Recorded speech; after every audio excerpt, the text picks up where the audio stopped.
Voici donc le jugement.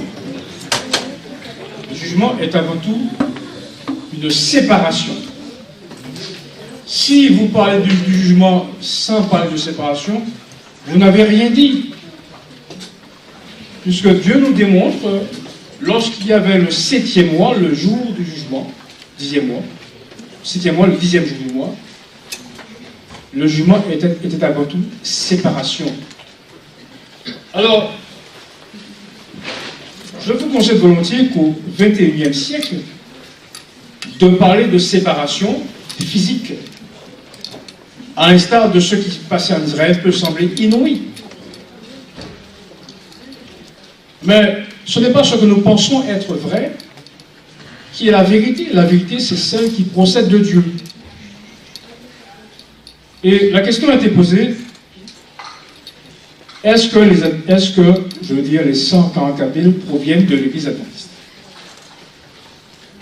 La première réponse que nous pourrions dire, c'est que ils viennent de l'Israël de Dieu, un terme qui peut être générique, mais qui signifie exactement ce que cela veut dire, c'est-à-dire à l'instar d'Israël qui avait les oracles de Dieu, l'Israël de Dieu est celui aujourd'hui qui a les oracles de Dieu, c'est-à-dire qui observe le sabbat et qui a la vérité sur le sanctuaire.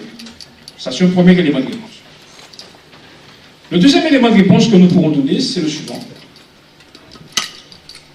Et c'est en même temps une constatation. Pour cette réponse, au sein de l'Église adventiste, il y a autant de pasteurs qu'il y a, en tout cas autant d'explications qu'il y a de pasteurs. J'ai personnellement été invité à présenter une étude sur les 144 000. Eh bien sûr, il n'était pas d'accord avec ce que je disais, parce que ne se référant pas à l'encyclopédie, mais se référant à leurs études théologiques enseignées par je ne sais trop qui, ils n'étaient pas d'accord entre eux. Alors, comme ils ne sont pas d'accord entre eux, quelle est la solution que Dieu a pour son peuple? Par un prophète, Israël fut préservé et gardé. Par un prophète, l'Israël de Dieu sera aujourd'hui préservé et gardé. Donc notre seule alternative, en tout cas en ce qui concerne l'explication sur les 144 000, provient de l'esprit de vérité, provient d'Ézéchiel et White, celle-là même à qui Dieu a donné la révélation, et dont nous ne voyons que ces révélations, je veux dire, s'accomplissent. Donc nous allons nous référer à la sœur White et à ses écrits pour avoir l'explication, puisque, comme cela figurait dans le questionnaire de l'école du sabbat, en date du 23 février 2009, les écrits de l'esprit de Montbécy, c'est une voix autorisée, qui s'élève au-delà de la confusion et qui font autorité, n'en déplaise, je veux dire, aux écoles de formation des dirigeants. Alors, qu'est-ce que nous avons ici comme explication sur les 144 000? Alors, voilà une déclaration que j'appellerais une déclaration fondatrice du scellement des 144 000. Si quelqu'un ne vous parle pas de cette déclaration, eh bien, elle brasse du vent. C'est la déclaration fondatrice en ce qui a trait à l'explication du scellement. Et d'ailleurs, ce livre est appelé Témoignage pour les ministres et les pasteurs, et on s'étonne que les pasteurs ne font pas usage de cette déclaration dans le livre qui leur est destiné. Il s'appelle Testimonies to Ministers, Témoignage pour les ministres. Elle déclare ceci. Ce scellement des serviteurs de Dieu est le même qui fut montré à Ézéchiel en vision. Jean aussi a été le témoin de cette révélation des plus étonnantes. Ça, c'est une déclaration fondatrice. Si vous voulez savoir de quelle manière se fera le scellement des 140 000, il faut absolument se référer à cette déclaration, et pour cause, puisque nous avons lu tout à l'heure que le mystère de Dieu s'accomplira comme il a déclaré à ses serviteurs les prophètes. Donc les prophètes ont parlé, en tout cas le prophète Ézéchiel a parlé du scellement des 144 000. Cela veut dire que Ézéchiel en a parlé d'abord, en nous parlant du déroulement, du scellement. La manière dont Dieu va procéder pour le scellement. Et Jean ayant vu le même événement, va donner le résultat du scellement. Et le résultat du scellement, c'est que 144 000 seront scellés de l'église adventiste. Je sais, on va lire le reste, je sais, je profite au passage de la déclaration de Conquérant Pacifique, page 520, tous les livres de la Bible se résument et s'achèvent dans l'Apocalypse. Donc Dieu doit nous indiquer, à travers les prophètes, la manière dont va se dérouler le scellement. Voilà. Je sais qu'il y a une théorie rampante qui veut qu'il y a un peuple de Dieu universel composé de multiples personnes, de multiples confessions. Je peux vous considérer que Dieu a des enfants qui ne sont pas de cette bergerie. Mais quand Jésus dit j'ai des brebis qui ne sont pas de cette bergerie, lorsqu'il emploie le démonstratif 7, un peu comme mon père m'expliquait comment savoir écrire S' ou CEST, il me disait de montrer. Lorsqu'on peut montrer, cela signifie qu'on écrira CEST. D'accord? Ce scellement est le même qui fut montré à cette vision. Donc quand Jésus dit j'ai d'autres brebis qui ne sont pas de cette bergerie, il ne peut pas parler d'une bergerie, je veux dire, diffuse, n'est-ce pas? Il parle d'une bergerie précise. En l'occurrence, lorsqu'il parle de cette bergerie, il parlait de la bergerie juive, qui était finalement le dépositaire de sa parole. Aujourd'hui, le dépositaire de la parole de Dieu, c'est, n'en déplaise à l'adversaire, l'Église adventiste, qui a en sa main la doctrine du sabbat et du sanctuaire. Cela ne saurait souffrir de discussion. Mais si on veut en aller aller un peu plus loin, on verra que Ellen White va prendre son temps pour expliciter ce qu'est le jugement, en tout cas ce qu'est le scellement des 144 000. Elle va passer un chapitre dans Témoignage volume 1 en français, et le volume 3, la même déclaration se trouve dans le volume 3 en anglais, dont le titre, alors en français vous avez « Il faut montrer au peuple cette transgression ». Lequel titre « Il faut montrer au peuple cette transgression » est un sous-paragraphe du paragraphe, je veux dire, initial qui s'appelle « L'Église de la Odyssée ». Alors quand vous allez voir dans Témoignage volume 1 en français, vous allez voir, avant ce chapitre, « Il faut montrer au peuple cette transgression », vous allez voir l'Église de la Odyssée. Mais dans le texte anglais, il faut montrer au peuple cette transgression n'est pas un titre, c'est un sous-titre du texte de la Laodicean Church, l'Église de la Odyssée. Donc on ne peut pas faire mieux dans la précision, puisque nous savons que l'Église de la Odyssée ne désigne autre chose que l'Église, allô, adventiste. Alors, je réponds à la question de la personne: est-ce que les adventistes est-ce que les 144 000 viennent des adventistes? J'ai eu avec moi la déclaration trouvée dans Témoignage en français, volume 1, page 384 et 386, qui dit ceci: le vrai peuple de Dieu, le vrai peuple de Dieu, qui a à cœur l'œuvre du Seigneur et du salut des âmes, considérera toujours le péché dans sa terrible réalité. Il acceptera que soit fidèlement et clairement révélé les péchés qu'il a salis si facilement. Il aura un sens aigu de ses fautes. Il aura un sens aigu de ses fautes, tout particulièrement lors de l'œuvre finale accomplie en faveur de l'Église. C'est dans le texte anglais. Et puisque l'Église, ici, ne doit pas être pris au sens générique, comme le font les catholiques, mais l'Église adventiste, puisque le titre du passage c'est l'Église de l'Odyssée, il faut comprendre que Dieu avait prévu que l'œuvre finale pour l'Église serait le scellement des 144 pays. Et malheureusement, l'adversaire a subtilisé cette vérité pour la confier à un autre groupe qui en a fait son fonds de commerce, pour ne pas dire son fonds de religion. Si vous voulez savoir aujourd'hui quel peuple qui parle des 144 000, vous allez voir les témoins de Jéhovah qui ont fait de ça le fonds de religion avec guillemets, la fameuse doctrine sur les 144 000 au moins.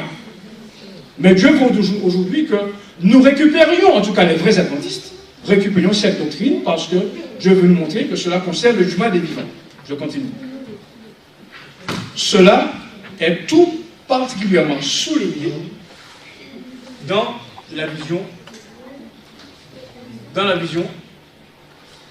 du prophète Ézéchiel par les hommes qui avaient chacun leur instrument de destruction. Là, en s'arrêtant, on se dit, mais pourquoi la destruction? On continue. Il y avait au milieu d'eux un homme vêtu de lin qui portait une écriture à la ceinture. Et là, l'Éternel ne plaisantait pas lorsqu'il disait ça. L'Éternel lui dit, passe au milieu de la ville, au milieu de Jérusalem, et fais une marche sur le front des hommes qui soupirent et gémissent à cause de toutes les abominations qui s'y commettent. Donc Dieu voit qu'il y a dans son église des abominations. Et comme il doit avoir un vase pur, il va demander à l'homme vêtu de lin de faire une marque sur les hommes qui soupirent et qui gémissent à cause de toutes les abominations qui s'y commettent. Et vous remarquez qu'elle lit ici Ézéchiel 9, verset 4. Je voudrais déjà vous dire que lorsque nous dénonçons les abominations, nous ne faisons rien de nous-mêmes. Nous faisons ce que Dieu nous a ordonné. Parce que l'Église de Dieu doit être purifiée. Et bien entendu, nous ne venons pas avec nos gros sabots spirituels en dénonçant les péchés de l'autre sans, je veux dire, se charger de nos propres péchés. Car, comme dit le prophète Jacques, nous bronchons tous de diverses manières. Donc, lorsque nous parlons de dénonciation des abominations, nous parlons de choses, évidemment, qui tout en étaient justes de faire, mais doivent être prudents, puisque il faut, comme dirait l'apôtre Paul, être spirituel et reprendre dans un esprit de douceur, tout en dénonçant le péché. Je continue. Là, nous parlons bien du serment des 144 000, d'accord, qui proviennent du vrai peuple de Dieu, pas du monde, d'accord. Qui se tient aujourd'hui dans le conseil de Dieu? Sont ceux qui couvrent les fautes de l'Église et murmurent en eux-mêmes, sinon ouvertement contre ceux qui voudraient révéler le péché? Sont ceux qui sympathisent avec les pécheurs et qui s'opposent à l'œuvre de purification? Parce que c'est une affaire sérieuse. Parce que nous parlons de personnes qui auront le nom de Jésus, et excusez du peu, le nom du Père sur leur front. Est-ce que nous réalisons ce que cela signifie? Est-ce que, alors, Jésus, sans finalement minimiser, je veux dire, son rôle de médiation, Jésus, ayant vécu avec nous, connaît, je veux dire, nos faiblesses. Parce qu'il a été tenté contre nous, comme nous en toutes choses. Mais son Père n'a pas été tenté. Et ce qui l'intéresse, ce n'est pas finalement des canards boiteux, ce sont des gens finalement qui ont une vie spirituelle féconde et riche, et sur le front desquels il peut mettre son sceau. Le Père, je dis. Je continue. Sont ceux qui sympathisent avec le de purification? Non, certes. S'ils ne se repentent et ne cessent de faire le jeu de Satan, en critiquant ceux qui ont la charge de l'œuvre et en soutenant les mains des pécheurs de Sion, ils ne recevront jamais le sceau de l'approbation divine. Là, on parle de choses sérieuses, on parle du jugement des vivants dans la maison de Dieu. Ils n'auront pas à la destruction générale des méchants, pas quand il viendra, mais représenté dans la vision d'Ézéchiel, parce que par les 5 hommes portant un instrument de destruction. Alors il y a des gens pour éviter finalement, je veux dire, pour dévoyer le sujet, ils disent que mais ça c'est quand Christ reviendra. Non. On parle bien d'une destruction qui est représentée, je veux dire, dans la vision d'Ézéchiel, chapitre 9. Et quand on voit Ézéchiel chapitre 9, juste pour prendre, regardez ce qui se passe. Prenons Ézéchiel chapitre 9. Voir où est-ce que se passe cette purification. Ézéchiel 9, verset 1 à 3. Ézéchiel 9, 1 à 3, dit quoi?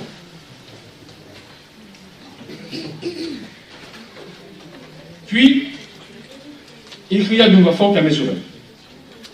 Approchez, vous qui devez châtier la ville, chacun son instrument de destruction à la main. Et voici ces hommes arrivèrent par le chemin de la porte supérieure, du côté du septentrion, chacun son instrument de destruction à la main. Il y avait au milieu d'eux un homme vêtu de lin, et portant une écritoire à la ceinture, il vint se placer près de l'autel des reins. Voilà le verset 3 qui est très important. La gloire du Dieu d'Israël s'éleva du chérubin sur lequel elle était, et se dirigea vers le seuil de la maison, et il appela l'homme vêtu de lin. Alors, l'Éternel vient dans un char, décrit dans Ézéchiel 1, 2, 3. Et quand il vient près de Jérusalem, symbole de son église, il sort de la gloire, il sort du trône, et avance près du seuil de la maison. C'est dire que c'est Dieu qui dirige les opérations du scellement. Pas dans Babylone, mais dans Jérusalem. On est clair là-dessus. D'accord, continuons. Remarquez bien ceci. Les enfants de Dieu qui reçoivent la marque de la vérité, écrite en eux par la puissance du Saint-Esprit, c'est l'œuvre accomplie par l'homme vêtu de lin, sont ceux qui supplient et gémissent contre toutes les abominations qui se commettent dans l'Église. Voilà le serment 144. Alors, entre autres abominations, je veux dire, il y a des boucles d'oreilles. Il y a des gens qui sont finalement à la direction, et qui ont des boucles d'oreilles. Il y a des hommes qui sont, je veux dire, des chantres, qui manient les instruments, et qui sont avec des petites nattes, je veux dire, à joint à l'homme. Je vois des hommes qui sont aux services de Dieu, et qui ont des queues de cheval. D'accord? Dieu doit se demander, excusez-moi un peu la chose, est-ce un homme ou une femme? Parce qu'il y a des queues de cheval. D'accord? Je ne parle pas de la longueur des robes et des décolletés avantageux. Bref. En tout cas, je peux vous dire que en Israël, il y avait des habits qui seyaient au sacrificateur. Et que les chantres devaient avoir un niveau spirituel aussi élevé que ceux qui, je veux dire, étaient préposés au service du sanctuaire. Bref, une autre fois. Alors, quels sont ceux qui feront partie des 144 000? Leur amour de la pureté, de l'honneur et de la gloire de Dieu est tel. Et ils ont un sens si aigu du caractère odieux du péché, qui sont représentés comme étant en agonie, soupirant et gémissant, qu'on lise le 9e chapitre d'Ézéchiel. Vous savez, j'étais en Israël. La chose avait lieu depuis le 10e jour du mois. Et je puis, sans m'avancer, dire que dès lors qu'il arrivait le premier mois du 7e mois, les gens tremblaient déjà. Parce que l'Éternel devait frapper non seulement le peuple, mais aussi le sacrificateur. Il faut comprendre finalement ce que Dieu veut dire en termes de purification. Alors, beaucoup de gens se demandent si nous disons, en nous basant sur la parole de Dieu, qu'au XXIe siècle, Dieu viendra pour frapper physiquement des gens dans l'Église. Okay? Puisque c'est ce qu'Ézéchiel dit. Ézéchiel dit quoi? Regardez ce qu'Ézéchiel dit. Dans Ézéchiel 9, verset 4. 4 à 6. On va te lire. L'Éternel lui dit, passe au milieu de Jérusalem et fais le marche sous le front des hommes qui supplient et qui gémissent à cause de toutes les abominations qui s'y commettent. Il y a d'abord le serment. Et s'adressant aux autres, c'est-à-dire ceux qui avaient, comme lui, une âme de destruction, s'adressant aux autres, il leur dit, passez après lui dans la ville et frappez, que votre œil soit sans pitié et n'ayez point de miséricorde, tuez, détruisez les vieillards, les jeunes hommes, les vierges, les enfants, mais n'approchez pas de quiconque ou à la marque. Il commençait par mon sanctuaire, il commençait par les anciens qui étaient dans la maison. Je veux dire que lorsqu'on lit ce texte, je veux dire, de prime abord, le texte dit ce qu'il veut dire, c'est-à-dire que Dieu a demandé à quelqu'un, en tout cas un ange, qui représente le Saint-Esprit, de faire une marque dans son église. Bien entendu, puisqu'on ne peut pas faire une marque sur mort, puisqu'on ne peut pas faire une marque sur mort, puisqu'on ne peut pas marquer un mort, puisqu'on ne peut pas mettre un sceau sur un mort, encore moins se le frapper, puisqu'il est déjà mort. Donc la chose montre bien que Ézéchiel 9, c'est un scellement qui se déroule parmi les vivants.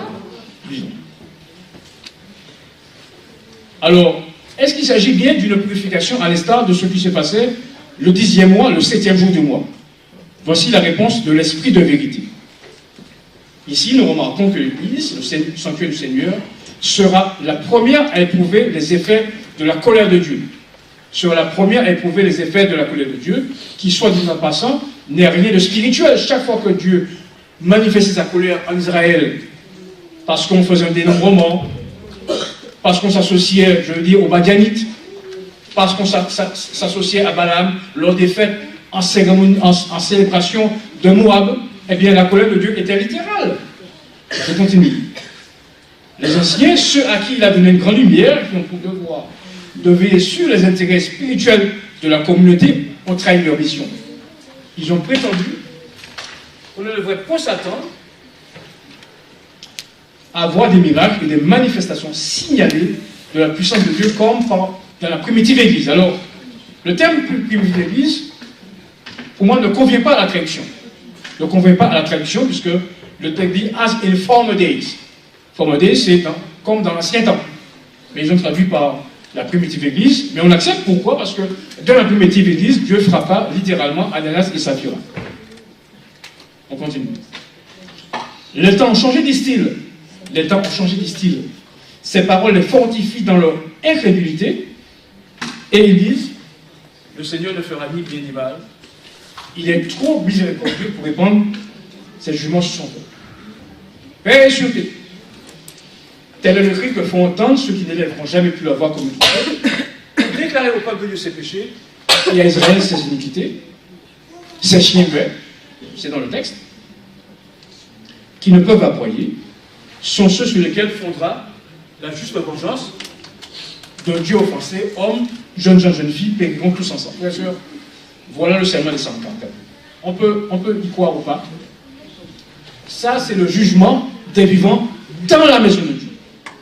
Et pour ceux qui en douteraient, voilà ce que la plume inspirée déclare dans le livre Manuscrit des 6, volume 1, page 261, alors qui depuis a été traduit en français. Alors, si vous regardez à la fin de votre questionnaire, il y a un livre qui s'appelle Inédit.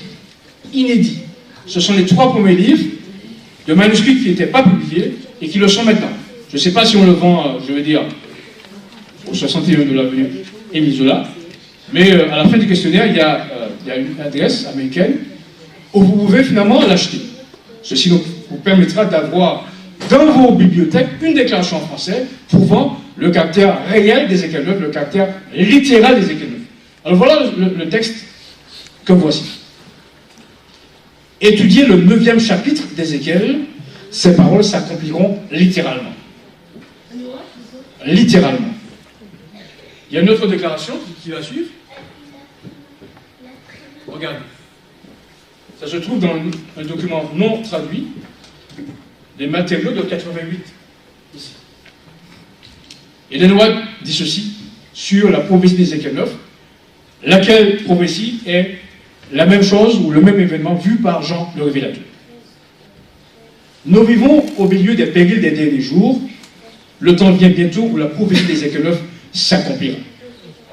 Cette prophétie devrait être l'objet d'une étude approfondie, car elle s'accomplira au pied de la lettre. Que cette prophétie soit étudiée à genoux devant Dieu. Fin de citation. Voilà finalement le serment des 144. Donc, est-ce que le serment concerne l'Église adventiste? Oui. Est-ce qu'il aura lieu littéralement? Oui. Est-ce qu'il correspond au serment des 144 000? Oui. Est-ce qu'il correspond au jugement des vivants dans la maison de Dieu? Oui. Est-ce qu'il aura lieu avant le retour de Christ? Oui, car il faut que le sanctuaire soit purifié. Il faut que lorsque le Christ soit guéri, il n'y ait pas de trace de péché dans les vivants. Je veux dire, avant qu'il le revienne. Donc, puisque nous sommes candidats au 144, puisque vous n'allez pas entendre ça chez l'établissement, je veux dire les pharisiens, docteurs et autres, puisque Dieu les qualifie, c'est pas moi, de chiens muets qui ne peuvent pas broyer, puisque sachant qu'Ézéchiel 9 arrive, ils n'aboient pas, ils vous disent persuter, puisque ceux qui prêchent Ézéchiel 9 sont mis à l'index et sont jetés, chassés hors de la synagogue, eh bien vous avez devant vous véritablement le projet divin. Il faut que nous souscrivions au projet divin, puisque nous parlons de la proclamation de l'Évangile, la proclamation glorieuse de l'Évangile. Et si nous avons du temps aujourd'hui ou autre jour, c'est quoi? Il faut revenir, nous vous démontrerons de manière claire comment Dieu démontre par sa parole, par les écrits des prophètes, eh bien, que les choses se passeront comme Dieu l'a dit. Aussi, je vous pousserai à prendre vos responsabilités en matière de décision quant à la vérité. Et je dis ça de manière très solennelle, parce que lorsque Dieu amène une vérité, il y a plusieurs moyens, finalement, de l'accepter. C'est vrai. C'est bon, on a entendu beaucoup de choses. Ou on botte en touche. Ou alors, on prend sa croix. Et on dit, Seigneur, c'est une vérité qui n'est pas prêchée par l'établissement, mais j'accepte la croix. Et j'avance avec toi, parce que je veux me trouver parmi ceux qui vont clôturer glorieusement l'Évangile. C'est ça, il n'y a pas le choix. Il y a le choix de Nicodème. Je veux dire, il a pris un peu de temps, et après il a accepté. Mais je veux dire, aujourd'hui, il n'y a plus de temps. Laissez-moi vous lire cette déclaration, et je termine cette question, laissez la place à d'autres. C'est important pour que je la lise. Je suis à la page 499 de Trajet d'essai.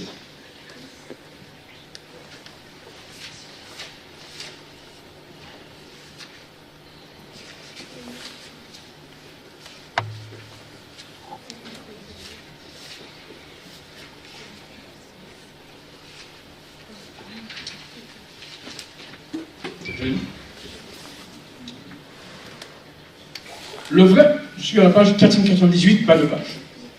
Le grand obstacle qui empêche la proclamation et la réception de la vérité, c'est qu'elle suscite l'opprobre et la persécution. Oui, si vous allez dire ça, on va vous prendre pour un extrémiste, un hérétique.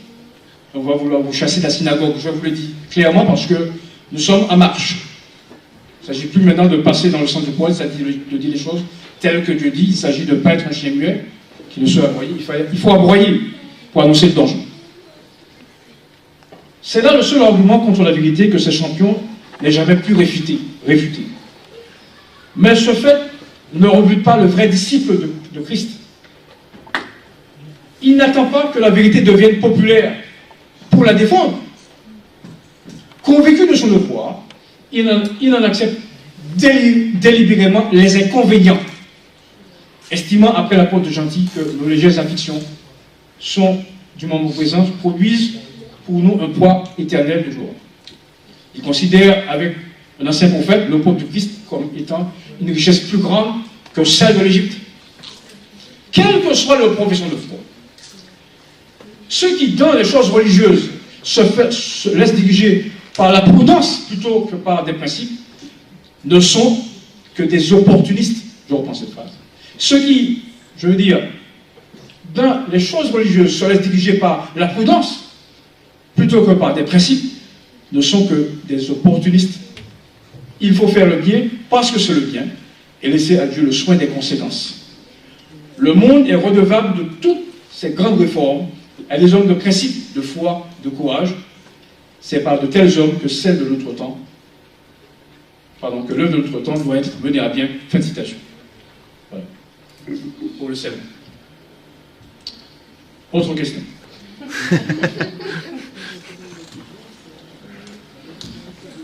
Concernant ça m'a appelé, est-ce que c'est quelqu'un qui décide de partir, ou du moins c'est Dieu qui choisit, ou du moins c'est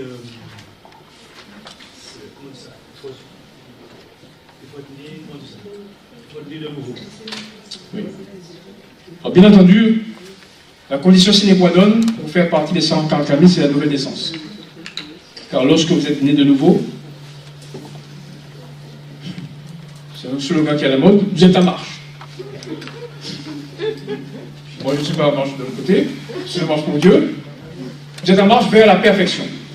Et la nouvelle naissance, je veux dire scellée par le baptême, est une démarche de nouveauté de vie.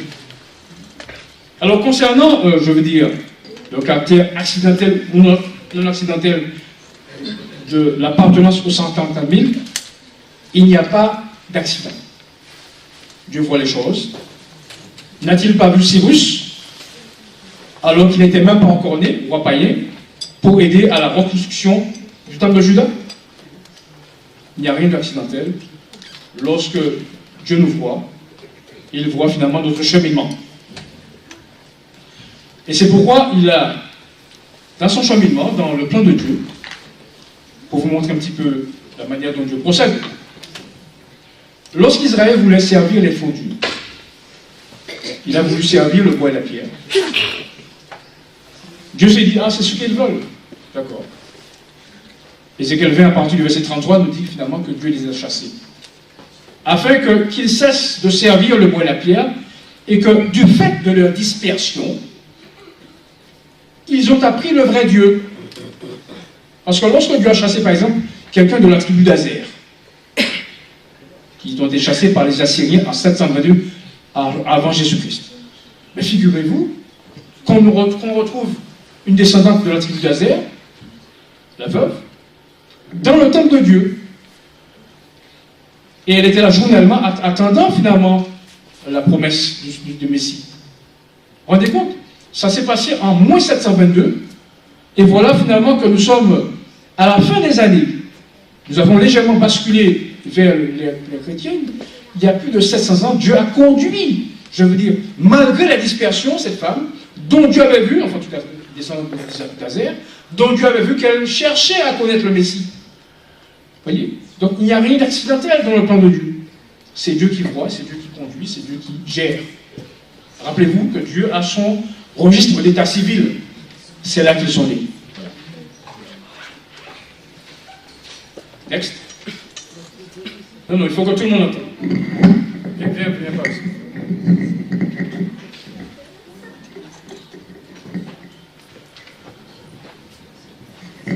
En fait, je voulais savoir concernant Ézéchiel 9, est-ce que l'ange qui va passer, le micro plus près. Détruire ceux qui sont dans l'église, est-ce que ce sera un vrai massacre? Est-ce que c'est un massacre, on va dire, en intérieur physique?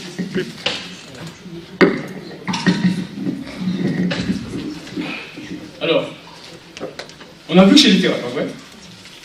On a vu que cela s'accomplira au pied de la lettre. Et on a vu que c'est littéral.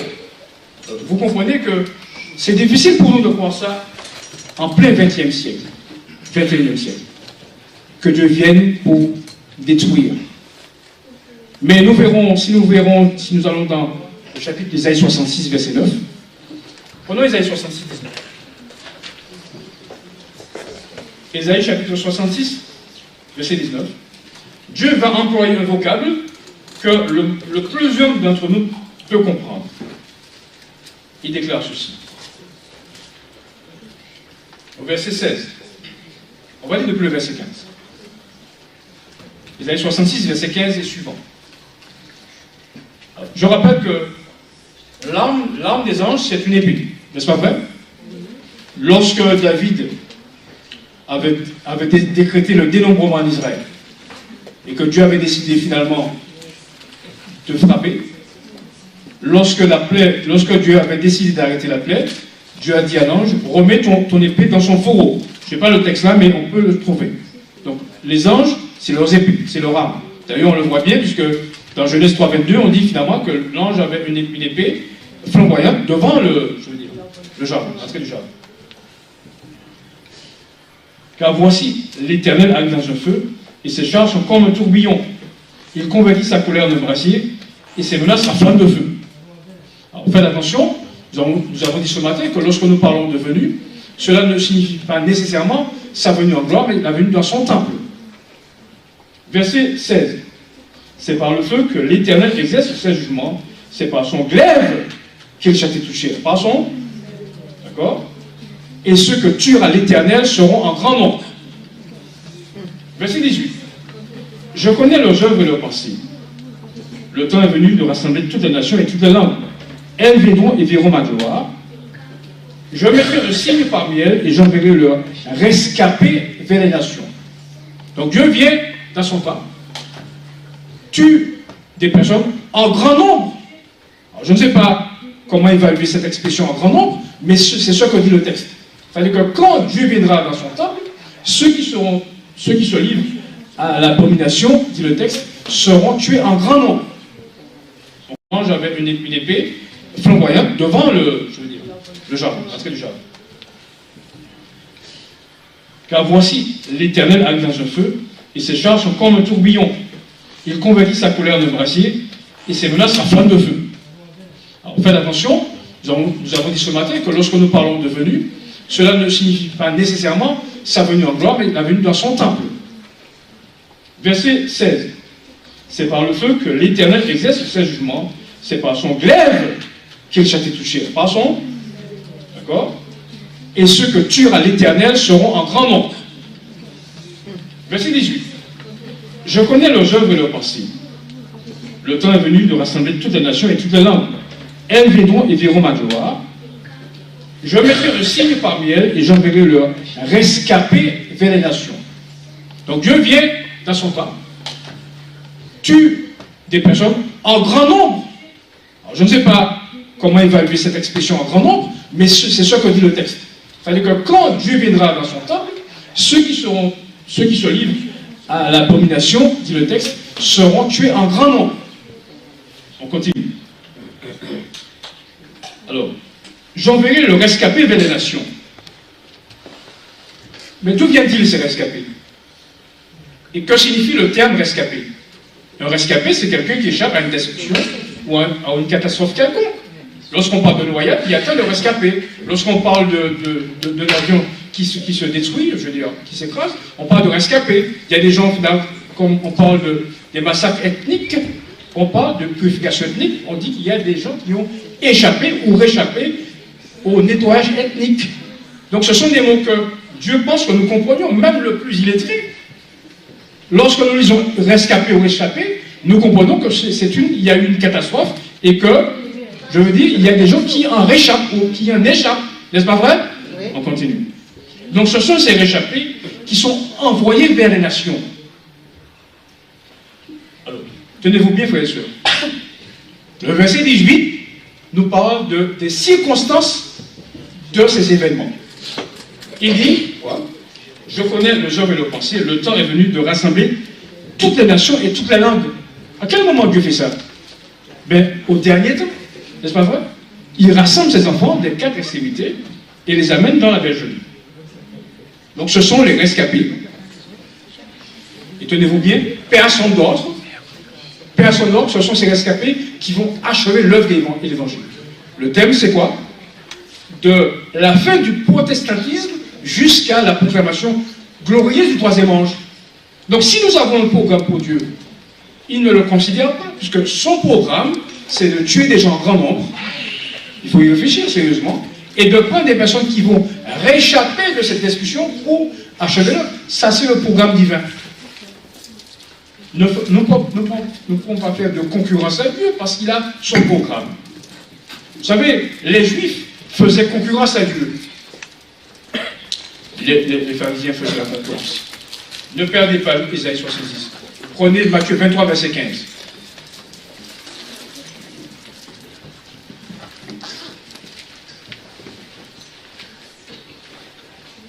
Matthieu 23, verset 15. Alors, quel était le programme des pharisiens de l'époque? Verset 15. Malheur à vous, scribes et pharisiens, parce que vous parcourez la mer et la terre pour en faire un prosélyte. C'était là le programme des pharisiens. Mais ce n'était pas le programme de Jésus. Qu'est-ce qu'il a fait? Il est venu chercher 120 personnes, et avec ces 120 personnes, il a terminé l'œuvre évangélique. Donc, Dieu a son projet. Aujourd'hui, on dirait pareil. On fait toutes sortes de grands-messes, des grands meetings, pour achever l'œuvre, soi-disant. Mais ce n'est pas de cette manière que Dieu achèvera l'œuvre. Il le fera par le biais des rescapés. On vient de me montrer que l'œuvre est terminée. Donc, revenez demain, afin que nous continuions à approfondir les thèmes et que nous partions sur de nouvelles bases et que nous marchions vers le projet divin. Merci.